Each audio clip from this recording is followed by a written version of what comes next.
할렐루야. 오늘도 한밤의 기도에 오신 여러분들을 사랑하며 환영합니다. 우리 앞뒤분들 한번 같이 눈 인사라도 같이 하시면서 잘 오셨습니다 하면 서로를 바라보시면서 같이 인사하며 나갔으면 좋겠습니다. 잘 오셨습니다. 잘 오셨습니다. 주님 우리와 함께 하십니다. 그 주님을 바라보며 우리들의 마음을 드리며 함께 나아갔으면 좋겠습니다.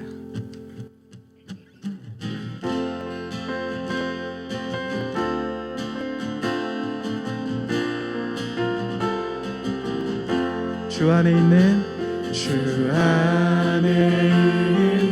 나에게 반드시 있으랴. 십자가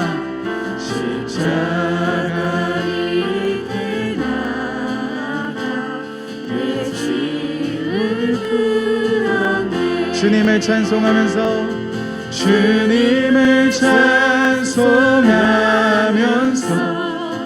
할렐루야 할렐루야. 내 앞길 멀고 험해도 나 주님만 따라가리. 그 두려움이 변하여 내 기도 되었고 전날에 한숨 변하여 내 노래 되었네. 주님을 찬송하면서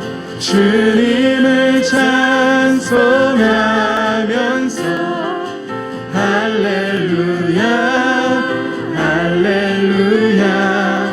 내 앞길 멀고 험해도 나 주님만 따라가. 내 주는 자비하셔서 늘 함께 계시고 내 굶기 밤을 아시고 늘 채워주신 주님을 찬송하면서 할렐루야 할렐루야. 내 앞길 멀고 험해도 나 주님만 따라가. 내 주와 맺은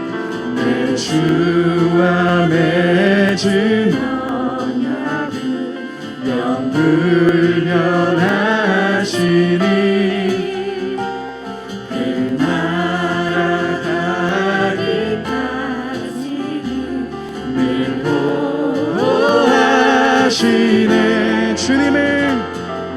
주님을 찬송하면서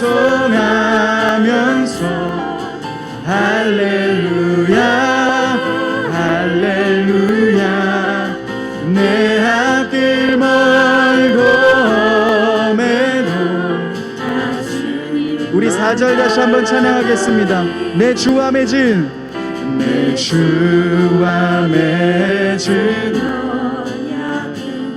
영불변하시니 그 나라 가기까지는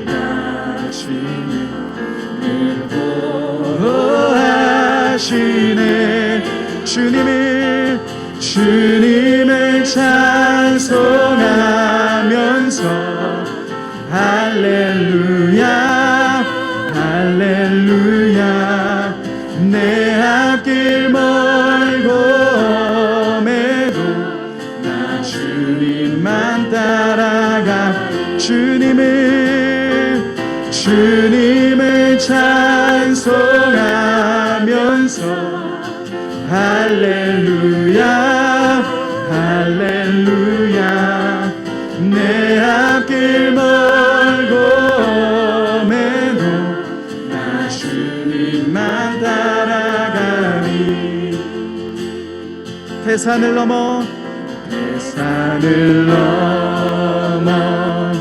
험곡에 가도 빛 가운데로 걸어가며 주께서 항상 지키시기로 약속한 말씀 변치 않네. 하늘의 영광, 하늘의 영광, 나의 맘속에 차고도 넘쳐. 할렐루야 힘차게 불러 영원히 주를 찬양하리. 캄캄한 밤에 다닐지라도 주께서 나의 길 되시고 나에게 밝은 빛이시기는 길 잃어버린 염려 없네. 하늘의 영광, 하늘의 영광, 하늘의 영광, 나의 맘속에 차고도 넘쳐. 할렐루야 힘차게 불러 영원히 주를 찬양하리. 광명한 그 빛, 광명한 그 빛, 마음의 바다, 찬란한 천국 바라보고.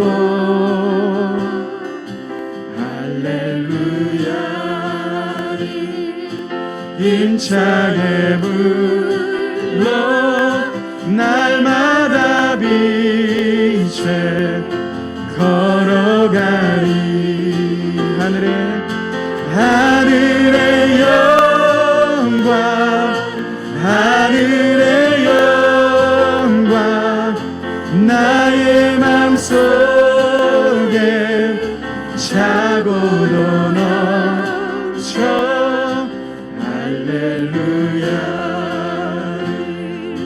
힘차게 불러 영원히 주를 찬양하리.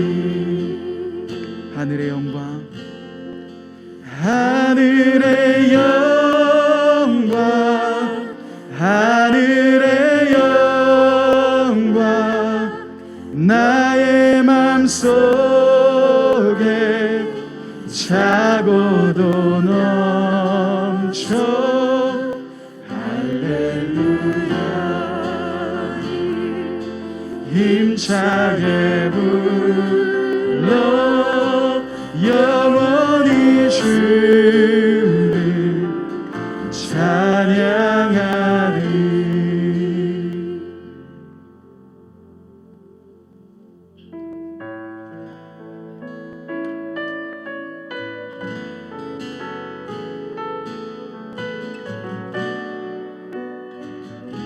우리 함께 찬양하며 나갔으면 좋겠습니다. 하나님의 사랑을, 하나님의 사랑을 사모하는 자, 하나님의 평안을 바라보는 자, 너의 모든 것 창조하신 우리 주님이 너를 얼마나 사랑하시는지.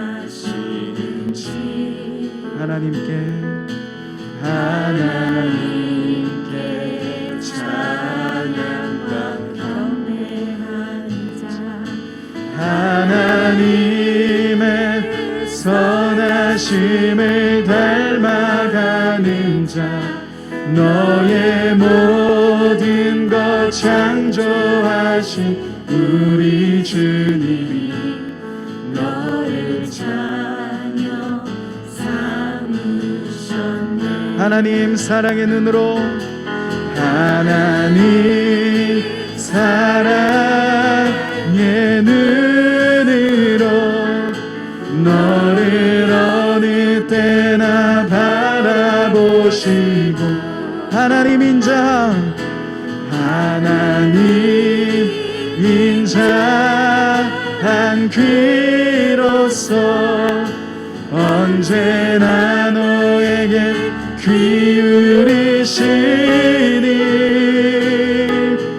어두움에 밝은 빛을 비춰주시고 너의 작은 신음에도 응답하시니, 어느 곳에 있든지 주를 향하고 주만 바라볼지라.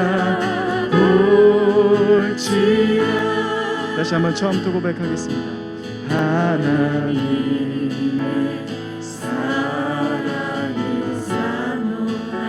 하나님의 하나님의 평안을 바라보는 자, 너의 모든 것 창조하신 우리 주님이 너를 얼마나 사랑하시는지, 하나님께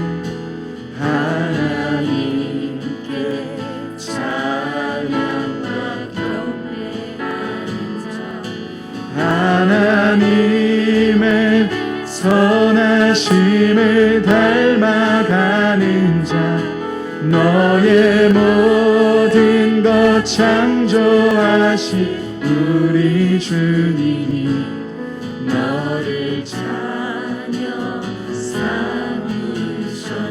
하나님 사랑의 눈으로, 하나님 사랑의 눈으로 너를 어느 때나 바라보시고, 하나님 인자한 귀로서 언제나 너에게 기울이시니, 어두움에 밝은 빛을 비춰주시고 너의 작은 신음에도 응답하시니, 너는 어느 곳에 있든지 주를 향하고 주만 바라볼지. 하나님 사랑의 눈으로, 하나님 사랑의 눈으로 너를 어느 때나 바라보시, 하나님 인자한, 하나님 인자한 귀로서 언제나 너에게 기울이시니,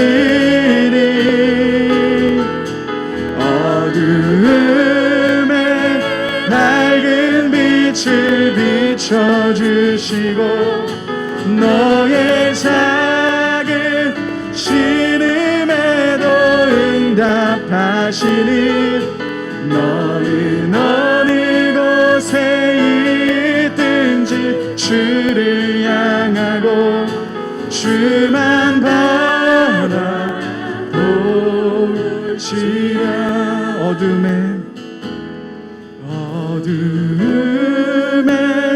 밝은 빛을 비춰주시고 너의 작은 신음에도 응답하시니, 너는 어느 곳에 있든지 주를 향하고 주만 바라볼지라.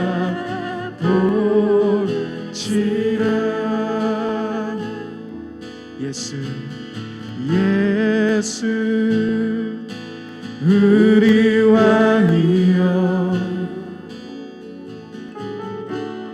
이곳에 오소서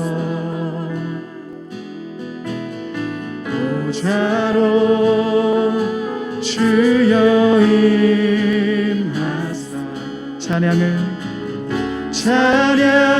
받아 주소서 주님을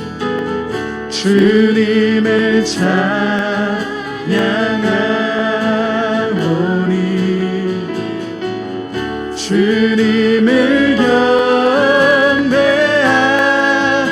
경배하오니 왕이신 예수여 오셔서 좌정하사 다스리소서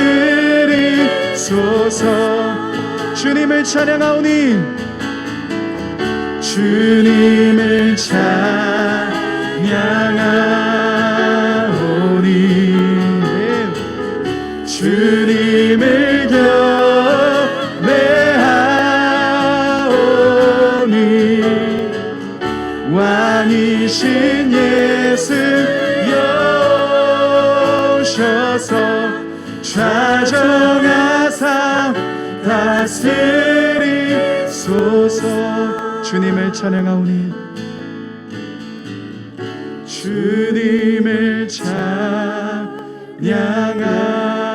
찬양하오니 주님을 경배하오니 왕이신 예수여 오셔서 좌정하사 다스리 우리 마지막으로 고백하겠습니다. 주님을 찬양하오니 주님을 찬양하오니 주님을 경배하오니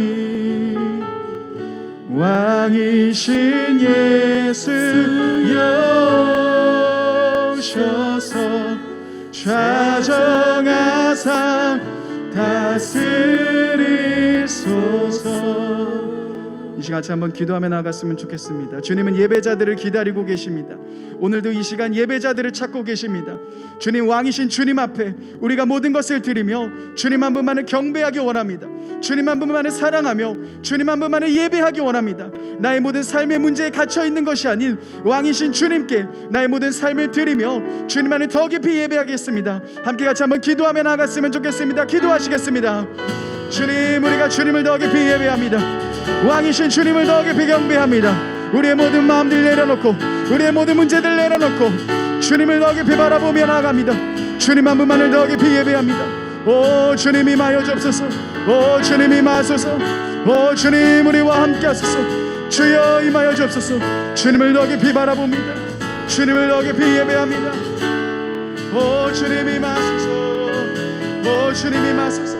주님을 더 깊이 예배하며 주님을 더 깊이 바라봅니다. 주님을 더 깊이 예배합니다. 오 주님 임하소서.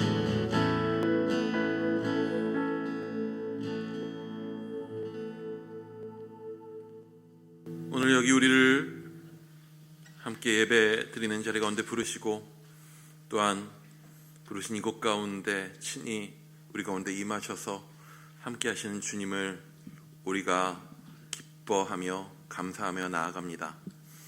주여 아버지 부르신 그 은혜에 오직 감사하며 지금 이 시간 주께서 우리 가운데 말씀하시는 그 말씀을 우리가 주 앞에 올려드려야 할 그 기도의 제목들을 나누며 들으며 부르짖으며 함께 나아갈 때에 주여 오늘 살아서 우리의 삶 가운데 역사하시는 주님을 다시 한번 기억하고 새 힘을 얻어 나아갈 수 있는 그러한 지금 이 기도의 시간 될 수 있도록 인도하여 주시옵소서. 예수님의 이름으로 기도드립니다. 아멘.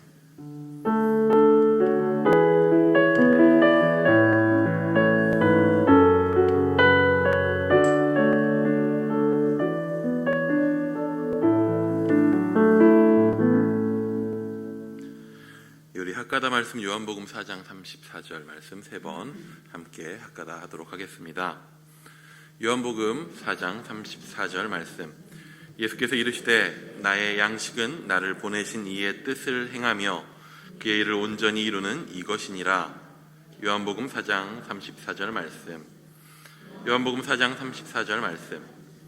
예수께서 이르시되 나의 양식은 나를 보내신 이의 뜻을 행하며 그의 일을 온전히 이루는 이것이니라. 요한복음 4장 34절 말씀. 요한복음 4장 34절 말씀. 예수께서 이르시되 나의 양식은 나를 보내신 이의 뜻을 행하며 그의 일을 온전히 이루는 이것이니라. 요한복음 4장 34절 말씀. 아멘. 오늘 우리에게 주신 하나님 말씀은 마태복음 5장입니다. 마태복음 5장 21절부터 48절까지의 말씀을 우리 함께 보시도록 하겠습니다. 마태복음 5장 21절부터 48절까지의 말씀입니다.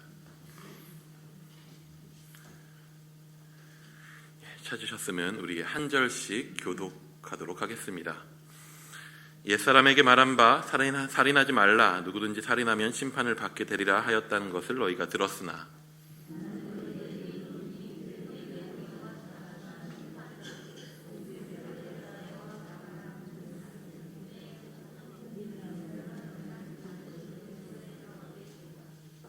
그러므로 예물을 제단에 드리려다가 거기서 내 형제에게 원망 들을 만한 일이 있는 것이 생각나거든.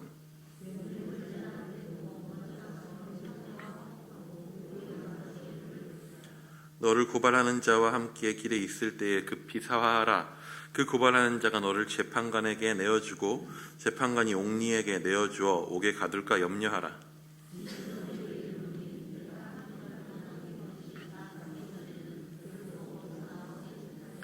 또 간음하지 말라 하였다는 것을 너희가 들었으나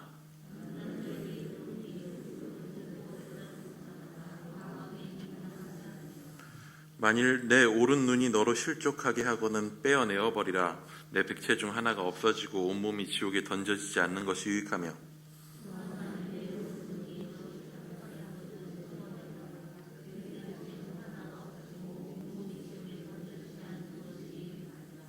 또한 만일 내 오른손이 너로 실족하게 하거든 찍어내버리라. 내 백체 중 하나가 없어지고 온몸이 지옥에 던져지지 않는 것이 유익하니라.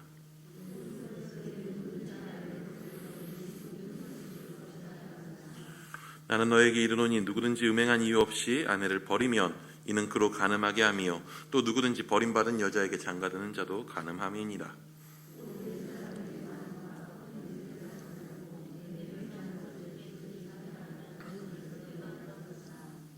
나는 너에게 이르노니 도무지 맹세하지 말지니 하늘로도 하지 말라. 이는 하나님의 보좌임이요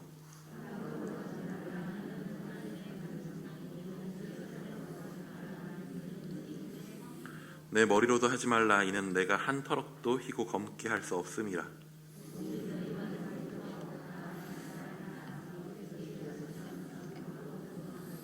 또 눈은 눈으로 이는 이로 갚으라 하였다는 것을 너희가 들었으나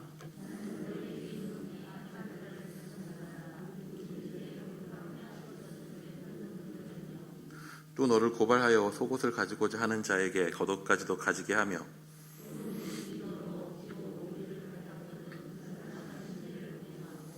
내게 구하는 자에게 주며 내게 꾸고자 하는 자에게 거절하지 말라.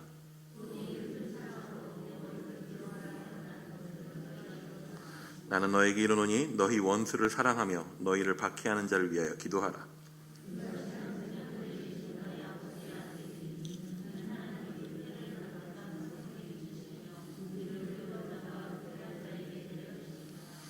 너희가 너희를 사랑하는 자를 사랑하면 무슨 상이 있으리요? 세리도 이같이 아니하느냐?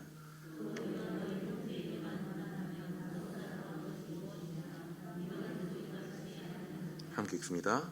그러므로 하늘에 계신 너희 아버지의 온전하신 것 같이 너희도 온전하라. 아멘. 오늘 설교 제목인 싸움의 기술이라는 제목은 지난주에 이어서 영화 제목입니다.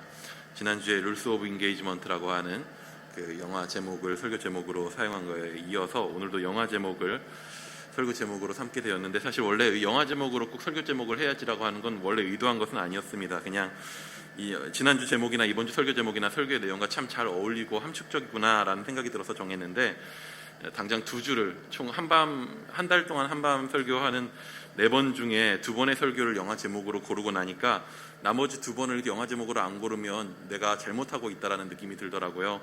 그래서 정작 이 설교를 쓸 때 다음 주 설교 영화 제목을 뭘로 해야 되나를 찾느라 더 많은 시간을 좀 보냈었던 것 같습니다. 그 싸움의 기술이라고 하는 영화는요, 이것도 오래된 영화입니다. 2006년에 개봉한 영화인데요. 여러분 생각하시기에 목사가 보는 영화라 하면 뭔가 교훈이 있는 영화겠구나. 사실 지난주에 룰스 오브 인게이지먼트라고 하는 영화는 좀 딱 와닿는 교훈들이 굉장히 많은 영화긴 했는데, 그래서 목사가 보니까 무슨 교훈이 있겠거려니 생각하실 수 있겠지만, 사실 딱히 싸움의 기술이라는 영화는 이름에서도 볼 수 있듯이 대단한 교훈은 뭐 그렇게 없는 영화입니다. 그냥 재밌는 영화입니다. 여전히 활발한 활동을 하고 있는 백윤식이라고 하는 배우와 제이라고 하는 주연 배우가 싸움의 스승과 제자로 만나서 일어나는 일들을 보여줍니다. 별 교훈도 없어 보이는 이 영화가 재밌는 이유를 따져보면 액션이 긴장감 있고 군더더기 없는 이야기의 전개를 잘 하고 있고, 그래서 그런 것들이 편집이 잘 돼서 나온 이유들도 있겠지만, 무엇보다도 가장 재미난 부분은 뭐냐면 스토리입니다. 간략하게 말씀을 드리면, 영화의 주인공인 병태라고 하는 친구는 공고에 다니는 친구인데, 거기에 정말 일반 깡패들 못지않은 일진들에게 괴롭힘을 당했습니다. 매일 너무나도 괴롭힘을 당하는 병태는요, 그 일진 친구들에게 힘으로 복수하고 싶었습니다. 그래서 싸움의 고수를 찾아다니다가 자신에게 싸움을 가르쳐 줄 수 있는 누군가를 이제 만나게 되죠. 그게 이제 백윤식 배우가 연기한 판수라고 하는 역할인데요. 판수는 처음에 병태를 무시했지만 목숨을 걸고서라도 싸워서 복수하겠다라고 하는 그런 병태를 불쌍하게 봤는지 특이하게 봤는지 싸움을 가르쳐 줍니다. 그리고 결국에 병태는 자신을 괴롭히던 일진들을 하나씩 싸움으로 누르게 됩니다. 옛날 무협지 스토리죠. 사실 이런 게 되게 단순한 스토리 구조지만 그 과정에서 보여주는 그 긴장감과 그 복수의 통쾌함이 되게 재미를 많이 줍니다. 3월 한 달간의 한밤의 기도의 주제는요, 주와 함께 싸우는 법입니다. 지난주 우리는 산 위에 모인 무리들을 향해서 세상의 악과 죄의 통치 속에서 가난하고 애통하고 줄인 자들을 향해 얘들아 너희가 옳다, 너희가 복되다 라고 말씀하시는 예수님을 보았습니다. 세상의 편에 서지 않고 하나님의 편에 서서 핍박받는 것이 세상에 붙어서 부와 기쁨을 누리는 것보다 복되다고 예수님은 선포하시죠.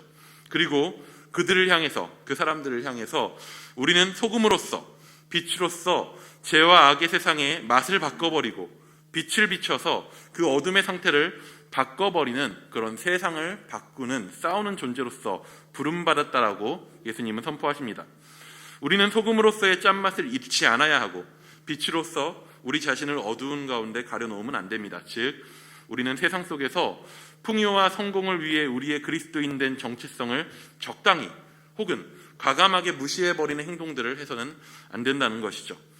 이러한 개념을 이러한 예수님이 산상에서 말씀하신 그런 개념을 한 구절로 정말 잘 표현한 내용이 사도 바울의 메시지 안에 있습니다. 바로 로마서 12장 2절의 내용인데요. 제가 읽어드리겠습니다. 너희는 이 세대를 본받지 말고 오직 마음을 새롭게 함으로 변화를 받아 하나님의 선하시고 기뻐하시고 온전하신 뜻이 무엇인지 분별하도록 하라. 너무나도 우리가 자주 많이 들어왔었던 말씀이죠. 오늘의 평안을 위해서 세상의 가치와 방식에 우리의 삶을 우겨넣지 않고 오늘의 삶 속에서 하나님의 선하심을 드러내는, 하나님이 기뻐하실 뜻이 무엇인지 끊임없이 찾는 삶을 사는 것, 세상의 방식이 아니라 하나님의 방식으로 하나님의 뜻을 찾아서 오늘 세상과 맞서서 저항하며 싸우는 것, 그것이 오늘 예수님이 산상에서 사람들에게 제시하시는 예수님과 함께 세상과 싸우는 법입니다. 예수님은 그 방법으로서 지난주에 살펴봤었던 내용에 따르면 그 방법으로서 어찌 보면 과거의 유물과도 같은 무기를 하나 꺼내 드시는데요. 그것은 바로 율법이었습니다. 마태복음은 유대인들을 향한 복음이라고 하는 별명을 가지고 있습니다. 맨 처음 유대인들에게 읽혀질 목적으로 쓰여졌었던 복음서입니다. 즉 마태복음은 나면서부터 율법을 삶의 근간으로 삼아왔고 어려서부터 율법을, 토라를 달달달달 외우는 유대인들을 향해서 쓰인 책입니다. 예수님은 그들을 향해서 나는 토라, 율법을 무시하거나 폐하러 온 것이 아니다 라고 하시면서 말씀을 시작하시고, 나는 율법이나 선지자를 폐하러 온 것이 아니다, 도리어 어떻게 하려고 하신다고 하셨죠? 완전하게 하려고 왔다라고 말씀하십니다. 율법은 하나님이 자기 백성인 이스라엘에게 주신 무기였습니다. 자신들을 하나님 백성 되게 하고 세상을 향해서 하나님이 이런 분이셔 라고 하는 것을 율법을 행함으로써 하나님이 어떤 분이신지 세상 가운데 보여주고, 그것을 통해서 세상이 하나님께 돌아오게 할 무기로서 이스라엘에게 주어졌습니다. 하지만 유대인들은 율법을 무기로 사용하지 못했죠. 그들은 율법을 무기로 사용하는 대신에 방패로 사용했습니다. 그들은 율법을 이방인들과 자신들을 구분하여서 자기들을 선민으로 만드는 도구로만 썼습니다. 방패 뒤에 숨은 거죠. 율법이라는 문자 표현에 드러나 있는 의미를 그냥 표면적으로 지키면 그것으로 나는 오늘 하나님의 백성이다 라고 하는 것을 자부할 수 있었고, 그 안에서 나름 안정감을 갖게 되는 거죠. 하지만 우리가 아는 대로 그 글자로 적혀진 법, 성문화된 법은요, 분명한 한계를 가지고 있습니다. 우리나라가 법치국가지요. 예, 우리나라 법치국가입니다. 지금도 밖에 나가서 차를 막 몰아가지고 전봇대를 받고 그러면 경찰이 옵니다. 우리나라는 법치국가입니다. 헌법이 있고 그에 따르는 무수한 법들을 가지고 있는 나라입니다. 법에 따른 분명한 처벌도 존재하는 나라입니다. 하지만 그렇게 세부적인 법조항들이 또는 그에 따르는 강력한 처벌들이 우리를 선하게 만들어 주나요? 악을 무작정 행하지 않도록 막아주긴 하지만 우리를 그것을 통해서 선하게 만들어 주는가 하면 우리는 의아합니다. 잘 모르겠습니다. 도리어 우리가 좀 자주 경험하는 일인데, 도리어 법을 잘 아는 어떤 사람들은 그 문자로 쓰여진 법의 틈새를 이용해서 악을 행하는 데 쓰기도 하죠. 즉 문자로 적혀진 법 그 자체가요, 한계를 가진다고 하는 거죠. 하나님께서 광야에서 주신 율법을 통해서 이스라엘 백성은요, 하나님이 이 율법을 주신 마음이 뭔지, 이런 율법을 주셨을 때 이 율법을 주신 하나님의 마음이 무엇인지, 행간을 읽는다 그러죠. 하나님의 마음을 배우고 그 마음을 가지고 이 율법들을 주신 하나님의 마음이 어떤 것인가라는 것을 가지고 율법을 이해하고 지켜내야 했습니다. 하지만 그들은 율법이라고 하는 좋은 무기를 방패로 쓰는데 머물렀죠. 그 문자 뒤에 숨는 거예요. 그리고 그 뒤에 숨어서 점차 방패 뒤에 숨기만 하면 밀리는 싸움을 할 수밖에 없거든요.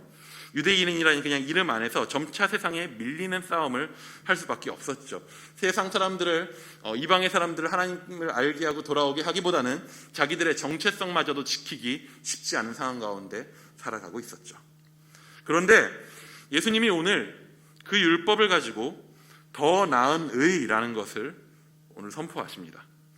예수님은 율법을 완성할 것입니다. 그 율법에 담긴 하나님의 마음, 그러니까 그 율법 사이에 담겼었던 그 행간, 즉 하나님이 기뻐하실 선하신 뜻이 무엇인지를 자기의 몸과 삶을 통해서 완벽하게 이루고 보여주시게 됩니다. 바로 하나님 사랑과 이웃 사랑의 완전한 실천을 십자가 위에서 이루신 거죠. 예수님이 이루신 율법의 완성을 받아들이고 그것을 믿는 자들이 있습니다. 그게 누구죠?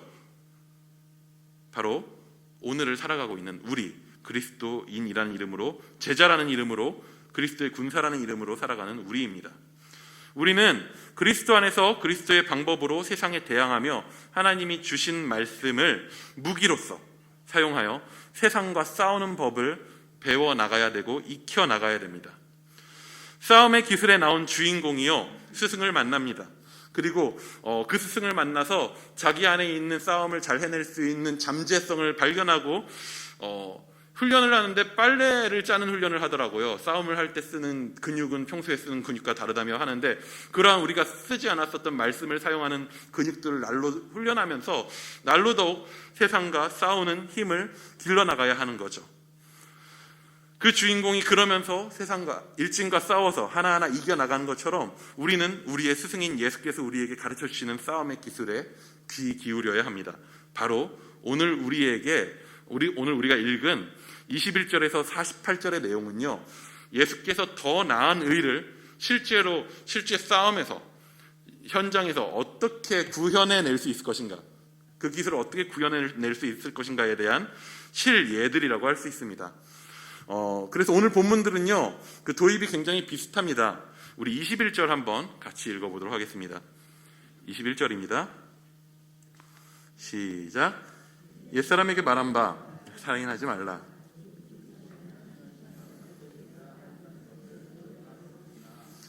이런 내용이 반복돼요. 옛사람들한테 말했다. 여기서 말하는 옛사람들은 누구죠?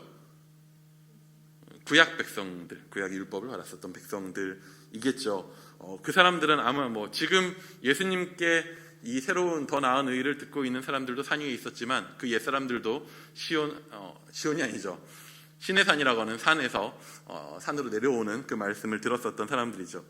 구약의 백성들입니다. 과거 시내산에서 율법을 받은 사람들입니다. 그들은 시내산에서 받은 10계명 중 6계명으로 뭘 받았느냐? 어떤 계명이죠? 6계명이 살인하지 말라는 계명을 받았습니다. 한 가지 물어보도록 하겠습니다. 6계명 다 지키시죠? 이거 아닌 순간 큰일 나는 겁니다. 이거는 살인하지 말라예요. 예. 다른 계명은 모르겠는데 이거는 현존하는 법에 너무 많이 걸립니다. 여러분, 그러면 다시 묻겠습니다. 여러분, 왜 6계명을, 살인하지 말라고 하는 그 계명을 여러분 왜 지키시나요? 왜 지키시죠? 각각 이유가 있을 텐데 입으로 내지는 못하는 거라고 생각합니다. 왜 우리는 살인하지 않습니까? 당장 살인하면요, 우리나라에서는요, 실수로만 사람을 죽여도요, 대충 그 인생은 망한 것이라고 보면 됩니다. 마치 오늘 21절 본문에서 말하는 것과 같습니다. 살인하면 6계명을 어기게 되면 뭘 받게 된다고요? 심판을 받게 된다는 거죠. 율법은 기본적으로 눈에는 눈, 이에는 이 정도의 처벌 규정을 갖고 있습니다. 그렇다면 살인에 대한 처벌은 무엇입니까? 사형이겠죠. 옛사람들이 율법의 규정을 지킨다라고 하는 것은 이런 의미입니다. 원래는 이런 의미로 지키라고 하나님이 주신 것은 아니었어요. 근데 사람들이 율법을 죽은 문자로서 대하다 보니까 어떻게 되느냐? 심판받지 않기 위한 도구로서 사용하는 거죠. 율법을 어기는 행위는 오늘 나의 삶에 분명한 처벌을 줍니다. 율법을 어기는 행위가 나에게 분명한 피해로 돌아오기 때문에 율법을 어기면 안 되죠. 율법을 지키는 동기가 너무나도 분명하게 드러나요. 뭘 위해서냐? 나를 위해서인 거예요. 그렇기 때문에 이 방식은 분명한 한계가 있어요. 어떤 한계가 있냐면 처벌을 피할 수 있으면 어떻게 해도 된다? 이런 의도라면, 처벌만 피할 수 있으면 안 지킬 수도 있는 거죠. 동기와 의도가 처벌을 받지 않는 것뿐이라면, 처벌을 받지 않을 수 있는 상황만 만들어진다면 해도 되는 일이 되죠. 어떻게 하면 처벌을 피할 수 있나요? 안 들키면 됩니다. 혹은 아까 나왔던 내용대로 문자로 적힌 그 법의 틈새를 잘 피해갈 수 있으면 됩니다. 이러한 이유로 사람들은 그 율법에 대해서 그 대안으로 다양한 세부 조항을 만들어요. 살인하지 말라라는 명제는 너무나도 모호하니까 그 살인이라고 하는 말의 의미와 범위가 어디까지로 잡아야 하는가, 그 방식을 어떻게 봐야 되는가, 그 의도에 따라서 어떻게 생각해야 되는가 등등을 고려한 다양한 세부 조항이 나왔을 것입니다. 문명이 발달한 사회일수록 법은 구체화되니까요. 그런 것을 잘하는 사람들, 그런 것을 정말 잘했었던 사람들이 누구였냐면 바리새인들이죠. 그런데 우리는 오늘 현실을 살면서 이것에 대해서 경험합니다. 뭐냐? 아무리 세부화된 법이 많아도 그것을 피하는 사람은 언제나 존재하죠. 그리고 그 세부화된 법도 아까 말했듯이 나를 선하게 만들어주는 도구가 되지는 못한다는 것입니다. 그래서 옛 사람에게 말한 이 법에 대해 예수님은 새로운 선포를 하십니다. 우리 22절을 한번 같이 읽어보겠습니다. 22절입니다. 시작.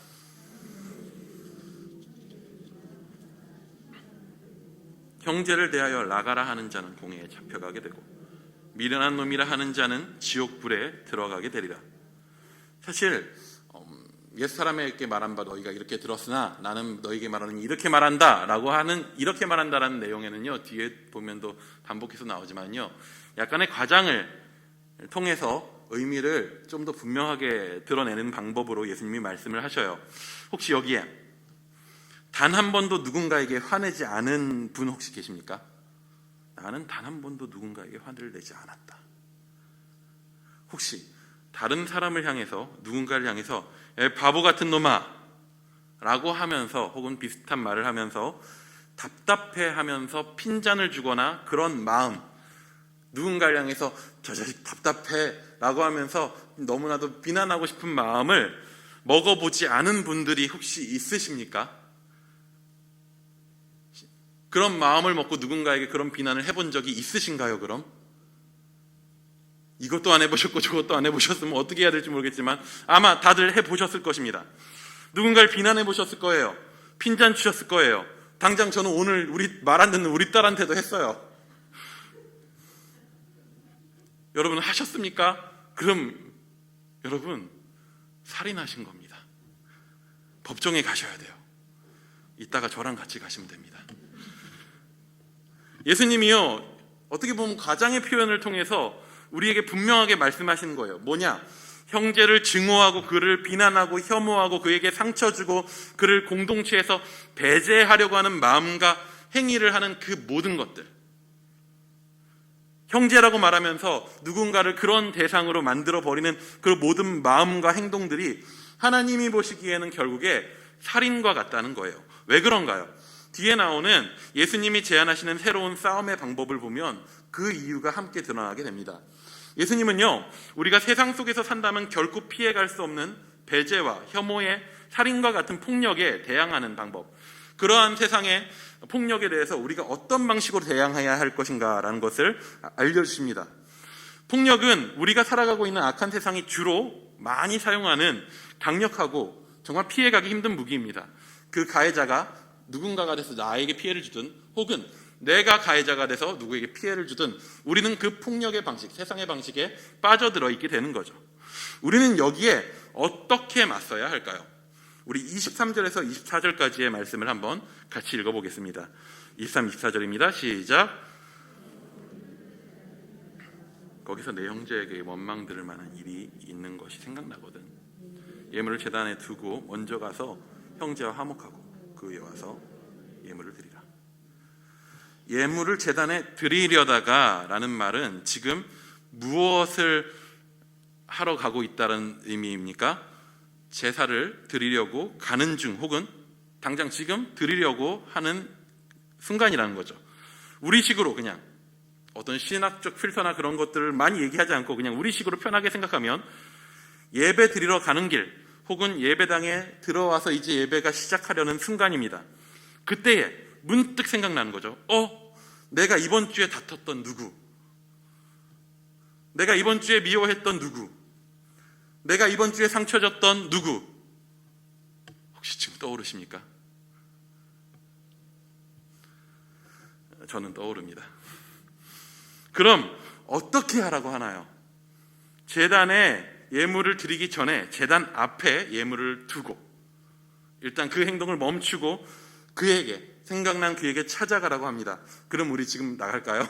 나가서 만나러 가야 되는데 일단 듣고 계시니 이야기 다 듣고 오늘 마치고 화해하러 가시기 바랍니다. 좀 과장된 표현입니다. 이것도 어떻게 보면 당장 멈추고 가라라고 하는 것도. 하지만 의미는, 예수님이 말씀하시고자 하는 의미는 분명하죠. 뭐냐? 화해라고 하는 것이, 화목이라고 하는 것이 하나님 앞에 지금 내가 예배를 드리고 있는 그 행위에 우선한다는 것입니다. 어떻게 그럴 수 있습니까? 예배가 너무나도 중요하잖아요. 예배가 얼마나 중요한데요. 우린 예배가 무엇인지 한번 생각해 봐야 됩니다. 우리 예배는 뭐죠? 이 예배라고 하는 것의 의미는 무엇입니까? 오늘 우리 예배를 드리는데 예배, 제사, 얘는 항상 제물이 있어야죠. 오늘 우리가 드리고 있는 이 예배의 제물은 무엇이죠? 없죠, 보이는 게.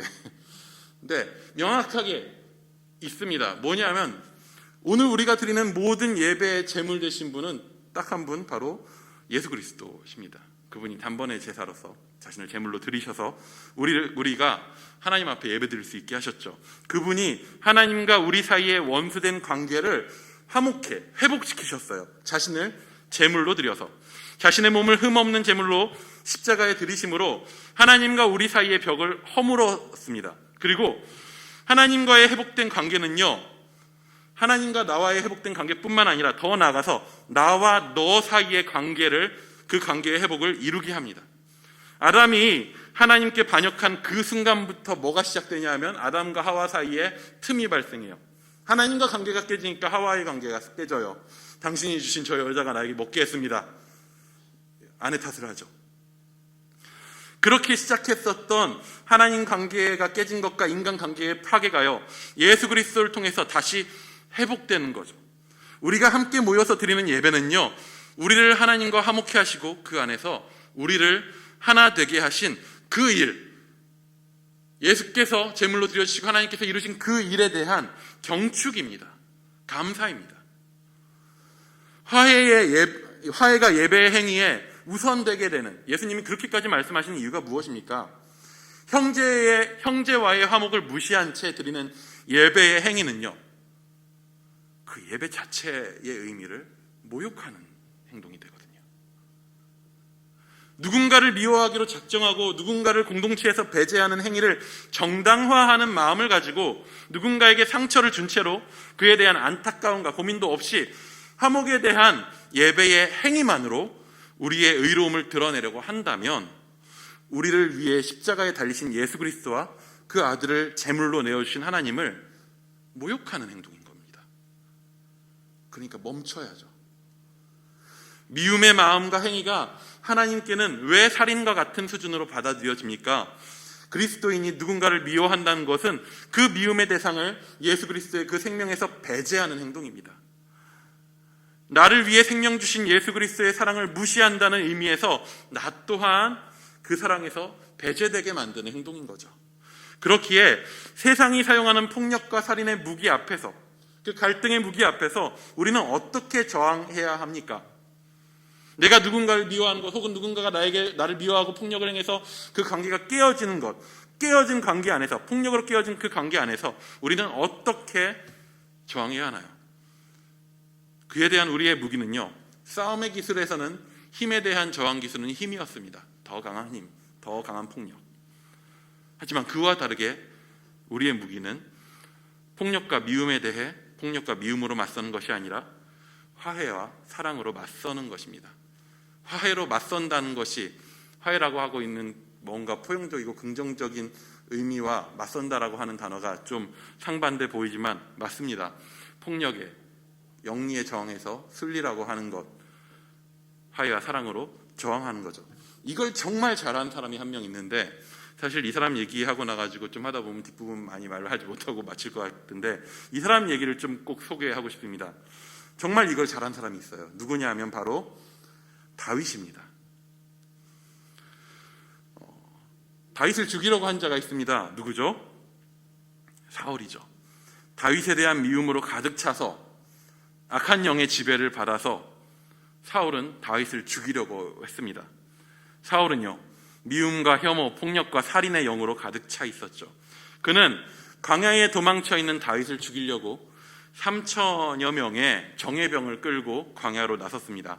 진짜 한 사람 죽이려고 군대를 끌고 나온 거죠. 실제로 다윗은요, 사울에게 잘못한 것이 없었죠.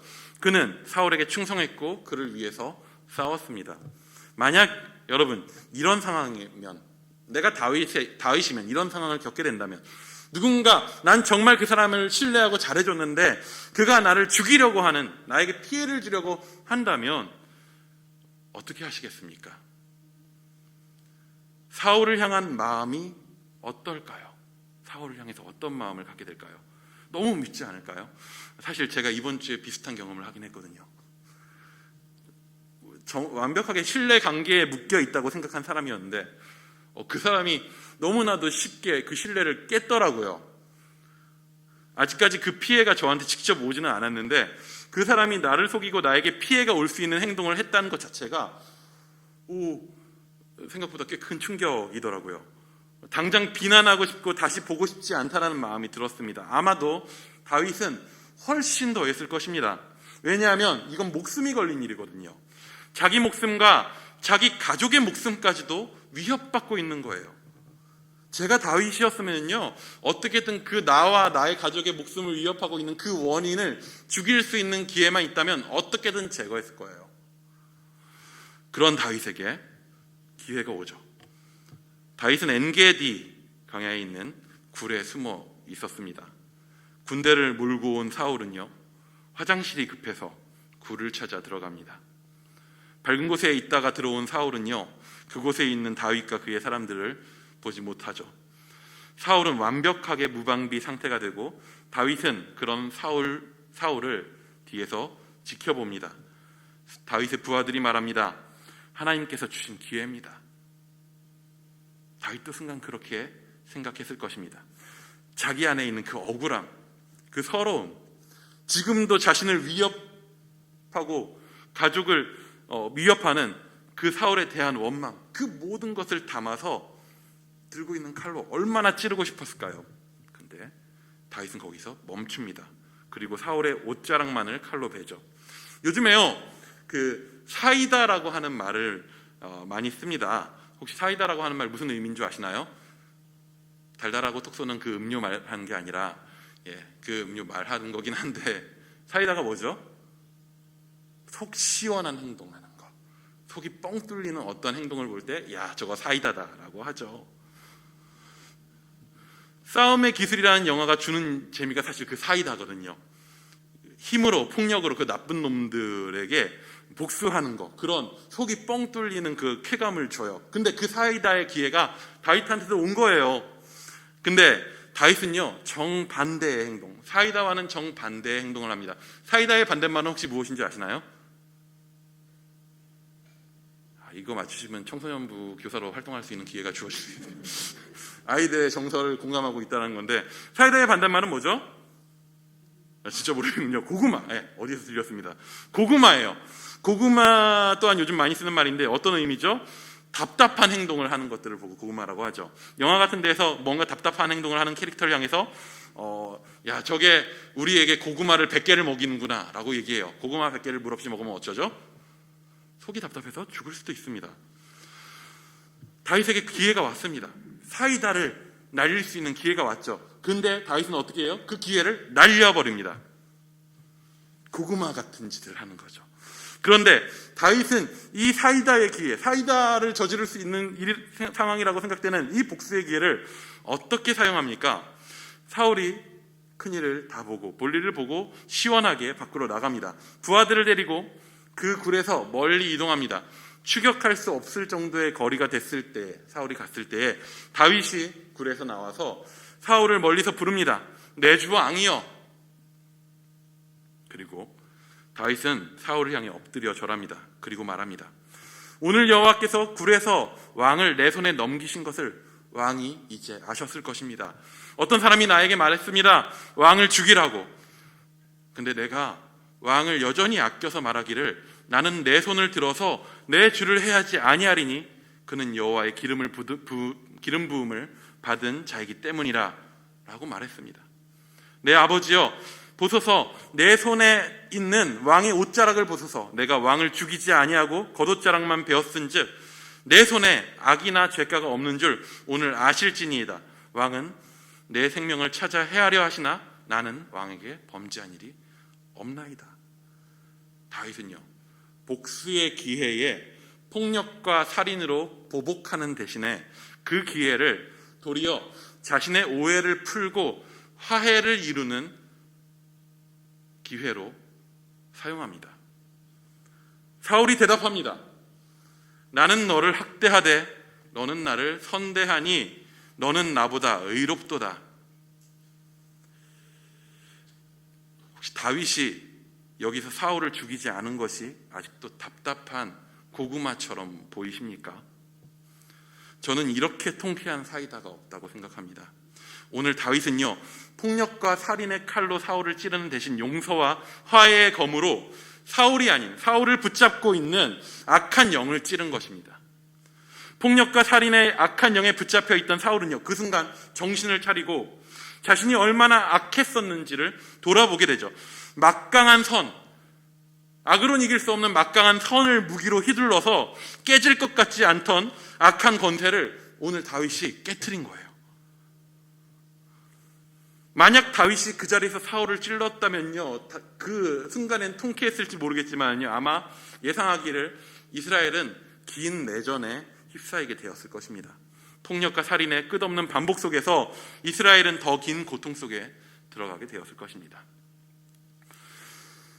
옛사람에게 주어진 살인하지 말라, 심판이 따라오게 될 것이다 라는 명제는 이제 예수 그리스도 안에서 우리에게 새로워집니다. 우리의 죄 때문에 십자가에서 자신을 죽인 예수 그리스도의 사랑이 우리 안에 있기에 이제는 심판 때문에 살인을 피하는 것이 아니라 사랑하기 때문에, 내 몸과 같이 되었기 때문에 형제를 해치는 행동을 하지 않게 되는 것입니다. 38절부터 41절에 나오는 내용은요, 사랑으로 세상의 악에 맞서는 방법을 어떻게 지혜롭게 하는지를 또 몇 가지 우리에게 보여줍니다. 눈에는 눈으로, 이에는 이로 대항하는 것이 율법에서 정한 처벌의 방식이었습니다. 예수님의 방법을 알지 못하고 경험하지 못했던 옛사람들은요, 어쩔 수 없는 한계를 지녔기 때문에 율법을 올바로 사용할 수 없었던 거죠. 그래서 보복의 한계를 일단 그냥 둔 거예요. 안 그러면 더 심하게 복수하고 싶을 테니까요. 눈에는 눈, 이에는 이 정도로 정한 거죠. 하지만 예수의 사랑을 알게 된 우리는요, 새로운 방법을 쓸 수 있습니다. 우리 39절 한번 같이 읽어보겠습니다. 39절입니다. 시작. 나는 너에게 이르노니 악한 자를 대적하지 말라. 누구든지 내 오른편 뺨을 치거든 왼편으로 돌려대며. 사실 이 방법 요즘엔 굉장히 효율적인 방법입니다. 누군가 내 오른뺨을 때리면요, 왼뺨을 돌려대면서 야, 쳤어? 더 쳐봐 라고 이야기하는 거, 요즘에는 효율적인 방법일 수 있지만 예수님이 이런 의미로 하신 말씀은 아닙니다. 뺨 좀 때려보신 분 계시면 대답해 주시면 좋을 것 같습니다. 상대방의 오른뺨을 때리려면 어떻게 때려야 되죠? 안 때려보셔가지고 잘 모르시는데, 오른손으로 정타로 때리면 상대방의 왼뺨이 맞게 됩니다. 서로 마주보고 있으니까요. 상대방의 오른뺨을 때리려면요, 좀 다른 방법으로 때려야 되는데, 일단 오른손으로 안 되니까 왼손으로 때리면 상대방의 오른뺨을 때릴 수 있습니다. 근데요, 고대 사회에서 왼손을 쓰는 거, 왼손잡이는요, 굉장히 일반적인 경우가 아닙니다. 성경에서 우리가 잘 아는 유명한 왼손잡이가 한 분 계시죠? 에웃이라는 사람인데, 성경은 그를 왼손잡이라고 표현하지만 사실 대부분의 학자들은 그가 단순히 왼손잡이라기보다는 오른손을 못 쓰는 사람일 것으로 예상합니다. 그만큼 고대 사회에서 왼손잡이라는 건 상상할 수 없는 일이에요. 그렇다면 오른손으로 상대방의 오른뺨을 때리려면 어떻게 해야 될까요? 상대방을 뒤로 돌게 하면 되나요? 너무 복잡하죠? 어떻게 하면 되죠? 손등으로 때리면 됩니다. 정타를 날리는 게 아니라 손등으로 휘갈겨 치면 되죠.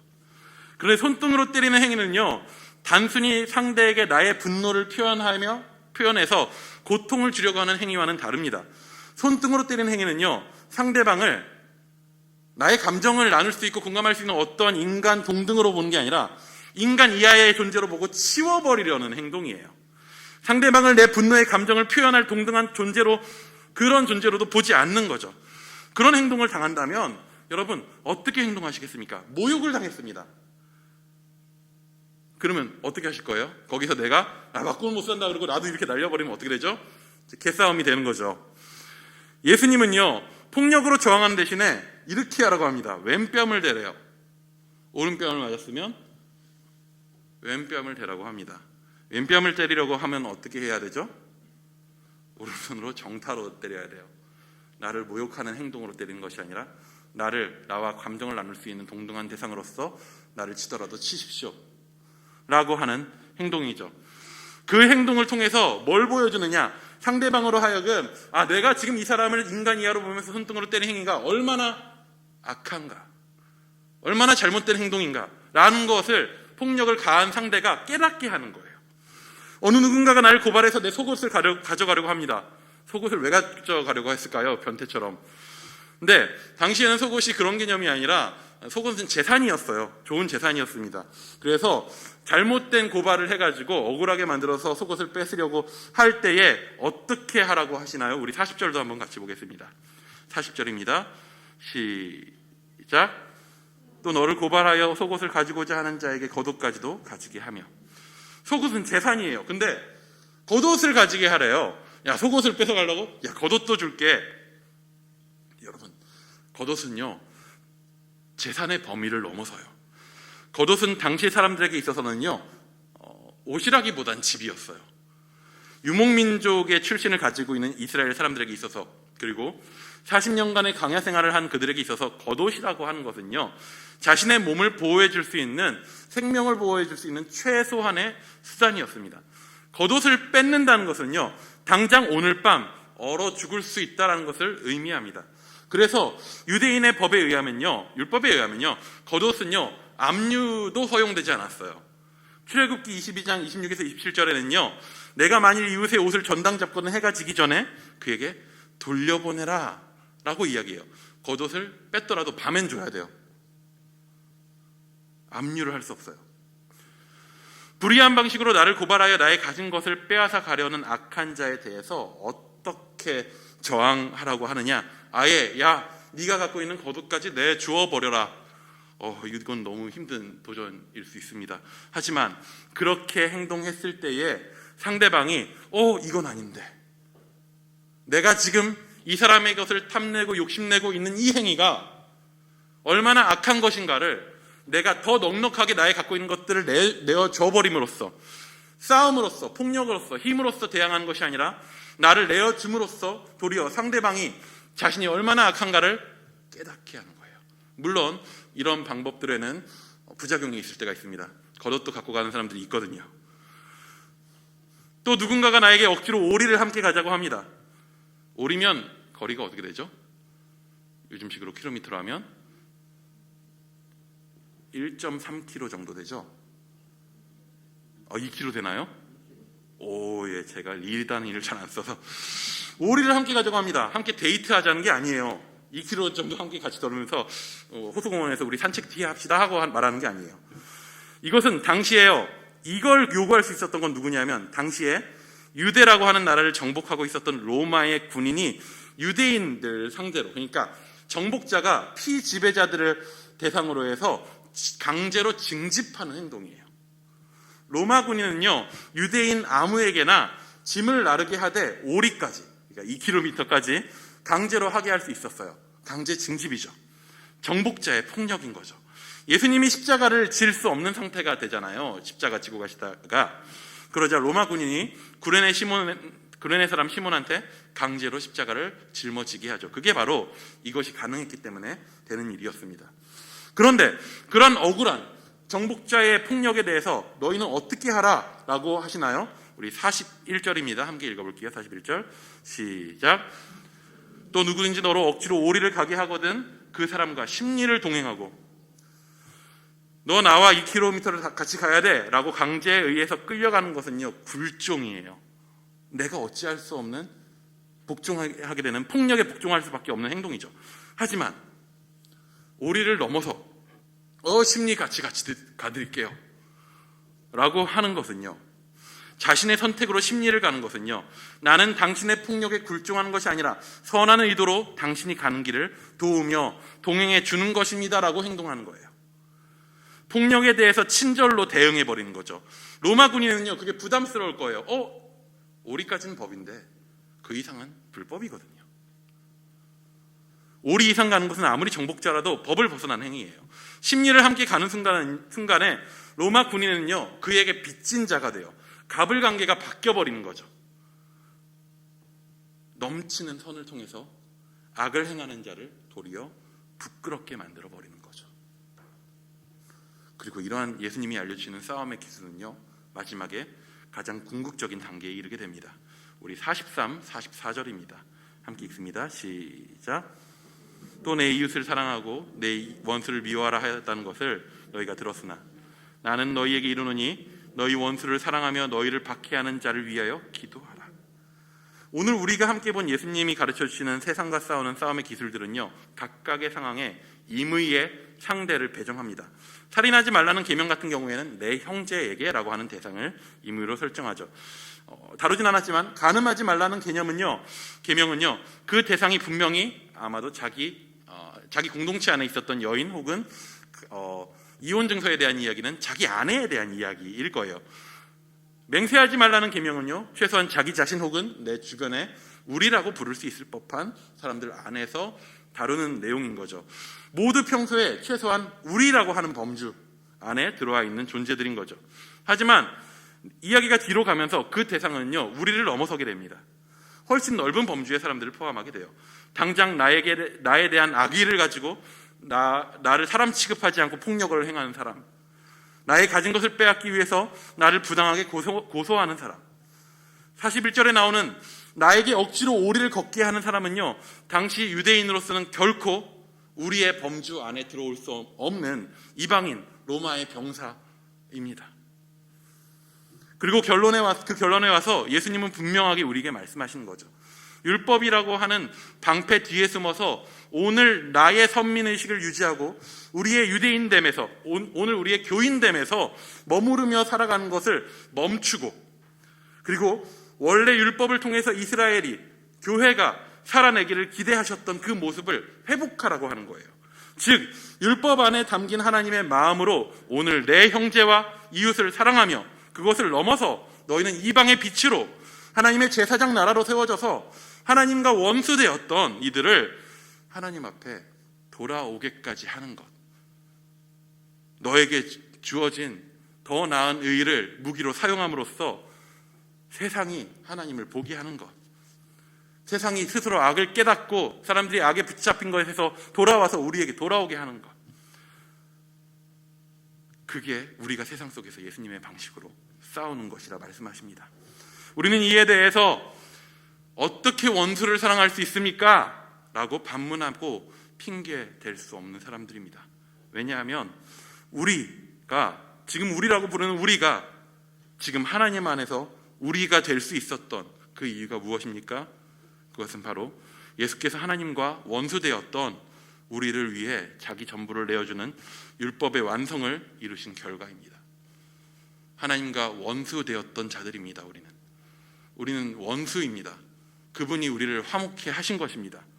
그러므로 그분이 우리에게 원수를 사랑하라고 말씀하시는 것은 합당합니다. 우리 지금 이 시간 함께 찬양하면서, 함께 기도하면서 원수된 우리를 부르신 그 주님 앞에, 주님 나에게 베푸신 그 사랑으로, 그 선으로, 그 더 나은 의로 우리에게 주어진 법들, 우리가 지켜가야 하는 것들을 그 뒤에 숨는 용도가 아니라 하나님의 사랑의 무기로 세상 가운데 휘두르며 하나님 닮아가게, 예수 그리스도 닮아가게 해달라고 좀 고백하며 나아가기 원합니다.